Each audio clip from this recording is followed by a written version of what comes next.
joining us. Welcome to Sports Tonight. This is the Tuesday night edition of the show. Promises to be exciting, fun-filled as always. My name is Toyin Bitoyi. I'd like to start the show off tonight by saying thank you to you for allowing us walk into your homes, and also promise you that for the next 50 minutes, 51, 52, 53, or maybe 54 minutes, that we're bringing Sports Tonight to you this Tuesday. We will really make it worth your while. And that's because we will be touching up on a whole lot of very important issues, both for sports within and, of course, outside of Nigeria. So once again, thank you for joining us, and let's do the show together, all right? Before I begin to tell you about all we've lined up for you on Sports Tonight this Tuesday, let me start off on a different note today. Let me start by introducing a very special guest that I have in the house. Is here with a unique kind of sports, but then there is a lot to it, and there's a lot developing around it as well.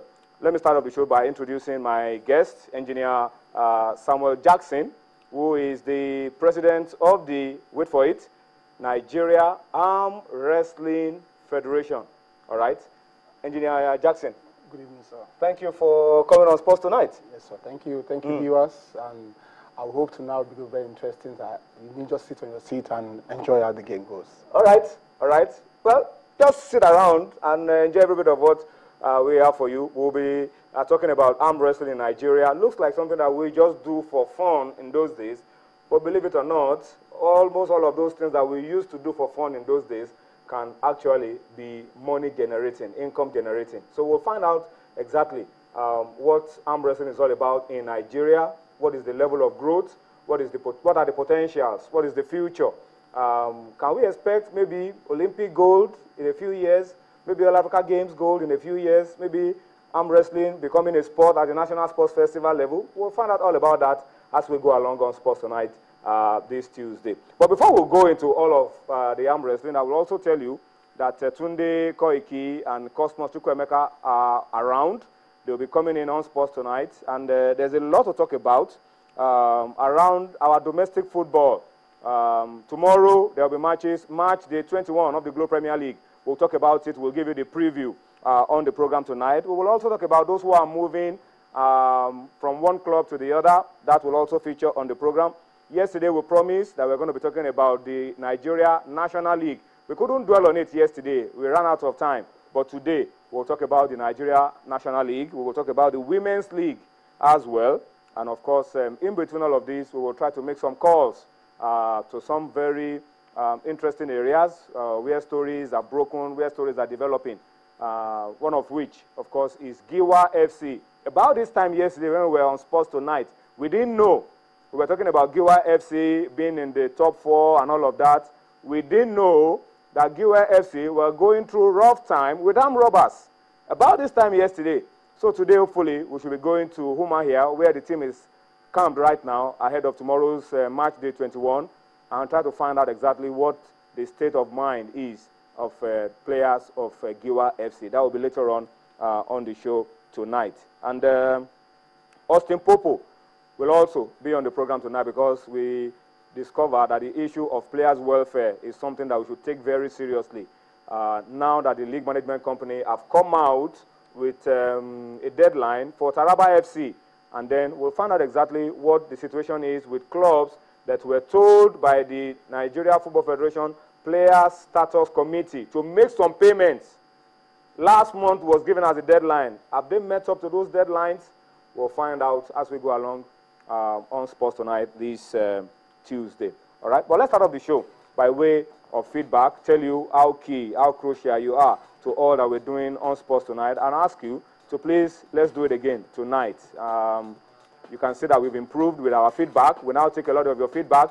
It will not be any different tonight. So get ready to talk to us. Give us your opinion to issues as we raise them on the program tonight using those platforms you're seeing on your screen, on Facebook, on Twitter. All right? Please talk to us and flow with us. Give us your idea. Give us your thought. What perhaps could be the way out of some of those very dicey situations we found ourselves with our sports. Your opinion could just be the turnaround we've been waiting for. So please get ready and talk to us using those platforms you've seen on your screen. You could also watch us on the website, www.channelstv.com. You could watch us on youtube.com/channelsweb as well. And I can tell you that it's seamless.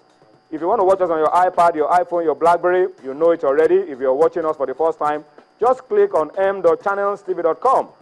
And guess what? You'll be able to watch us live on those devices. It can even get better.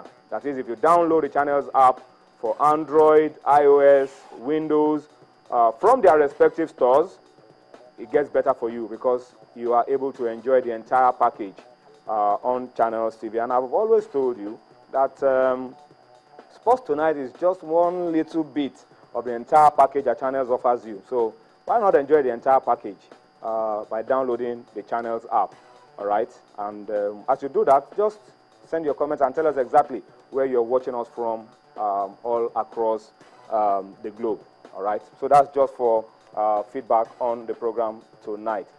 Let's start off with this piece of news.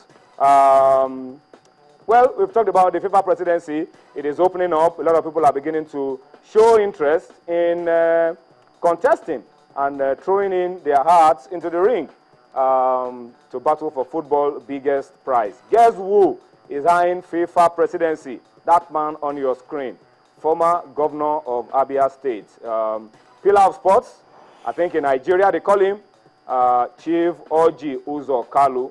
Well, he told a very close source that people in CAF have been speaking to him about running, contesting, and he's giving it a thought, all right?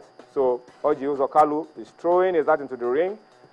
He's making deliberations, he's making consultations, and don't be surprised if it becomes official in the next couple of days. This man played a key role in making Enyimba the force that it is right now. But can he translate that to the world stage? Is it a bridge too far to cross or a river too wide to cross? Time will tell. But that's the story. Don't be surprised if it becomes official in the next couple of days. Oji Uzo Kalu showing interest in being FIFA president. From that, let's go on very quickly and talk athletics.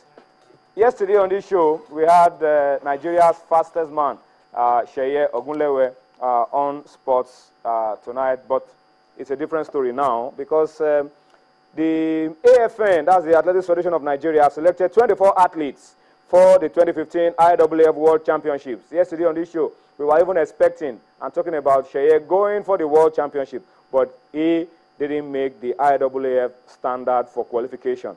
The World Championship will kick off on the 22nd of August in Beijing, China, and it will see the world's best athletes competing for honor. Nigeria AFN have listed Blessing Okagbare in the 100 and 200 meters events for women, the 4x100 meters relay for women, which is the only 4x1 relay that Nigeria will be taking part in, as Gloria Asumnu, Stephanie Kalu, Deborah Odeyemi, Cecilia Francis, and Ngozi Onwumere. For the 100 meters for men, Ogene Eguero will represent Nigeria, while Tosin Oke will compete in the men's triple jump. The squad, we're told, will leave Nigeria for China on the 17th of August. And the reason Sheye didn't make it is because he didn't meet the qualifying time set by the IAAF for the 100 meters. The qualifying time, we're told, is 10.16, and Sheye's best this year has been 10.19. That's getting closer and closer. Maybe the next time we will be able to make it. The technical director of the AFN has been speaking. Navy Commodore Omasheye Nesiama has been speaking. He spoke with Channels Television via Skype today, and he explained a few things around the qualifying standard set by the IAAF. I think we'll just pause a little bit, listen to Navy Commodore Omasheye Nesiama, and then come back for more on Sports Tonight. 10.16, and Ogunlewe actually made 10.19. He has done it twice. We're really hoping that he will be able to make that standard. But be that as it may, the qualification period is still up to the 10th of August. It's still open for anybody to still qualify. The list now is provisional, and if he is able to qualify in any of his races between now and then, or there's still a chance, and that has to do with the IWF World Ranking invite. But the IWF World Championships is not done by just selection from the member federation. It is done by standards set already by the IWF. And all athletes that meet the standard is the first condition for selection. All right, so all hope not lost yet for Sheye Ogunlewe, who was our guest on Sports Tonight yesterday. He could still, in the next few days, try to beat that standard, and then he will have a chance to represent Nigeria at the IWF World Championship. All right, let's move away from athletics now. Let's very quickly talk taekwondo on Sports Tonight. Dr. George Ashiru, the president of the Nigeria Taekwondo Federation, has also been speaking about the readiness of his team for the fast approaching All Africa Games. Ashiru, of course, was on Sports this morning, earlier today, and he talked about the federation's program, not all about preparing the taekwondoists for the games, but also teach athletes about the new techniques of taekwondo. He said that the list of athletes that will represent Nigeria in taekwondo at the All Africa Games in Congo, Brazzaville will be unveiled after their trials are concluded on the 14th of August. So we listen to George Ashiru now, and then be back for more on Sports Tonight. We are in a technological age. Taekwondo now is so technological. Every single part of the body armor they use is electronics. And if our athletes are not used to using it regularly, that may be the difference between their talent and what happens in the ring. So those are tactical issues. And I've factored that in my preparations. And our athletes are currently training in camp, training at the center that has all this equipment. And where the Korean center.